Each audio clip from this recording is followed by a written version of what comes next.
आज आपण बनवतोय गणपती बाप्पासाठी परफेक्ट असे हलवाई स्टाईल मोतीचूरचे लाडू अगदी सोप्या पद्धतीने. अगदी कोणीही बनवू शकेल इतके सोपे हे लाडू आहे. त्यासाठी घरात एका वाटीने मोजून एक वाटीभर बेसन पीठ, इथे मी विकतचं बेसन पीठ घेतलेलं आहे. त्याचे लाडू जे आहे ना ते छान तयार होतात. त्याच वाटीने एक वाटी पाणी घ्यायचं, थोडं थोडं करून मिसळायचं आहे. तर मला बरोबर इथे पाऊण वाटी एवढं पाणी हा मिश्रण भिजवण्यासाठी लागलेलं आहे. तुम्हालाही तितकंच लागणार आहे. ह्यापेक्षा जास्त पाणी घ्यायचं नाही आणि थोडंसं पातळसर हे मिश्रण तयार करायचं आहे.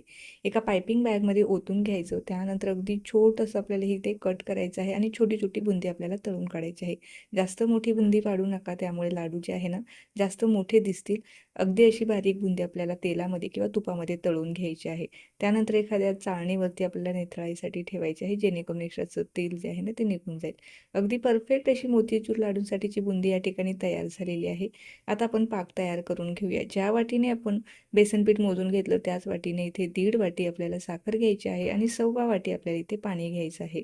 त्यातच आपल्याला ऑरेंज फूड कलर टाकायचा आहे आणि याचा काही आपल्याला अगदीच असं एकतारी पाक तयार करायचा नाही, तर फक्त साखर वितळवून घ्यायची आणि त्यामध्ये तयार केलेली बुंदी जी आहे ना शिजवून घ्यायची आहे. सतत मिक्स करायचे आहे. गॅसही मध्यमच ठेवायचा आहे.